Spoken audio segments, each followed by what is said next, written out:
Hello दोस्तों, इस video में हम डिस्कस करने वाले हैं इंजीनियरिंग के एडमिशन के लिए कौन कौन से डॉक्यूमेंट की रिक्वायरमेंट होती है। ये सारे डॉक्यूमेंट आपको स्कैन करना है और fe2022.mahacet.org की वेबसाइट पे आपको अपलोड करना रहेगा। तो ये सारे डॉक्यूमेंट आपके चेकलिस्ट में होना चाहिए। फर्स्ट आपका डॉक्यूमेंट है एसएससी मार्कशीट। ये इसलिए ज़रूरी है कि आपको रजिस्ट्रेशन करते वक्त मैथमेटिक्स, साइंस, इंग्लिश और एसएससी का एग्रीगेट फिल करना पड़ता है। नेक्स्ट है आपका एचएससी मार्कशीट। ये आपके एलिजिबिलिटी क्राइटेरिया डिसाइड करता है आपके physics, maths, chemistry, physics, math, biology, physics, maths, vocational subject या physics, maths, some technical subject के मार्क्स 45% से कम नहीं होना चाहिए ओपन कैंडिडेट के लिए। जो कैंडिडेट बिलोंग करते हैं रिजर्वेशन से, एससी, एसटी, ईडब्ल्यूएस से, उनका मार्क्स 40% से कम नहीं होना चाहिए, तो वो कैंडिडेट एलिजिबल है इंजीनियरिंग के एडमिशन के लिए। नेक्स्ट है आपका HSC leaving certificate.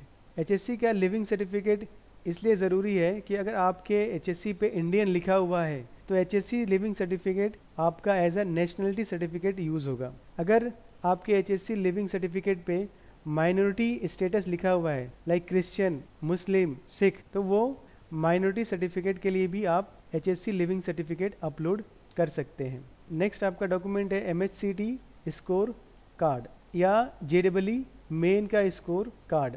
Engineering admission के लिए सीटी स्कोर कार्ड या तो जेडबलई मेंस का स्कोर कार्ड ज़रूरी है। दोनों में से एक स्कोर कार्ड ज़रूरी है।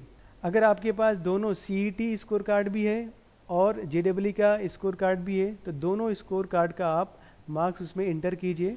दोनों में से जो भी बेस्ट सीट अवेलेबल होगी आपके रैंकिंग के हिसाब से वो आपको अलॉट होगी। महाराष्ट्र कैंडिडेट के लिए आपको 2 सर्टिफिकेट की रिक्वायरमेंट है, या तो डोमिसाइल सर्टिफिकेट की या तो बर्थ सर्टिफिकेट की। अगर आपका बर्थ महाराष्ट्र में हुआ है तो आपका बर्थ सर्टिफिकेट ही डिसाइड करेगा कि आप महाराष्ट्रियन कैंडिडेट हो। अदरवाइज आपका डोमिसाइल सर्टिफिकेट अगर आपका है, आपने बना लिया है, तो वो डिसाइड करेगा कि आप महाराष्ट्रियन कैंडिडेट हो। नेक्स्ट है आपका नेशनलिटी सर्टिफिकेट। नेशनलिटी सर्टिफिकेट में जैसे मैंने पहले कहा कि अगर लिविंग सर्टिफिकेट पे इंडियन लिखा हुआ है तो आपकी नेशनलिटी क्या है, इंडियन है। अदरवाइज नेशनलिटी के लिए आप पासपोर्ट स्कैन करके भी अपलोड कर सकते हैं। बहुत सारे लोग नेशनलिटी के लिए आधार कार्ड अपलोड करते हैं जो कि गलत डॉक्यूमेंट है नेशनलिटी के लिए। अगर आपने नेशनलिटी के लिए आधार कार्ड अपलोड किया हुआ है तो वो गलत डॉक्यूमेंट है, एफसी ऑफिसर उसको रिजेक्ट कर देगा। नेक्स्ट आपका डॉक्यूमेंट है गैप सर्टिफिकेट। ये सभी के लिए नहीं है, वो कैंडिडेट जो 1 या 2 साल के बाद एडमिशन के लिए अप्लाई कर रहे हैं उनको एफिडेविट या गैप सर्टिफिकेट बनवाना है 1 या 2 साल का, जितने साल के गैप से वो अप्लाई कर रहे हैं एडमिशन के लिए। ये सारे डॉक्यूमेंट हैं जो जनरल कैंडिडेट को रिक्वायरमेंट है, बल्कि हर एक कैंडिडेट को ये सारे डॉक्यूमेंट अपलोड करना रहेगा। नेक्स्ट डॉक्यूमेंट है अगर आप TFWS या EWS के लिए अप्लाई कर रहे हो तो आपको इनकम सर्टिफिकेट होना बहुत ज़रूरी है। 8 लाख से कम का इनकम सर्टिफिकेट आप तहसील ऑफिस से आप बनवा सकते हो। अगर आपका इनकम 8 लाख से कम है तो आप TFWS कोटे के लिए अप्लाई कर सकते हो। अगर आपको TFWS tuition fees waiver scheme में एडमिशन मिलता है तो आपके टोटल ट्यूशन फीस माफ़ होगी, ओनली अदर फीस आपको पे करनी रहेगी। लेकिन आपका इनकम सर्टिफिकेट है वो वैलिड रहना चाहिए 2022-23 के लिए। अगर आप EWS के लिए अप्लाई कर रहे हैं तो आपका इनकम सर्टिफिकेट पहले बनाना पड़ेगा और इनकम सर्टिफिकेट के बेस पे एक और डॉक्यूमेंट बनता है, उसको कहते हैं इकोनॉमिकली वीकर सेक्शन सर्टिफिकेट।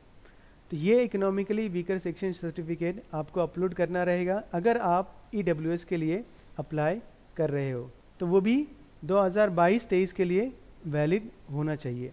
आपके सर्टिफिकेट पे वैलिडिटी 2022-23 लिखा रहना चाहिए।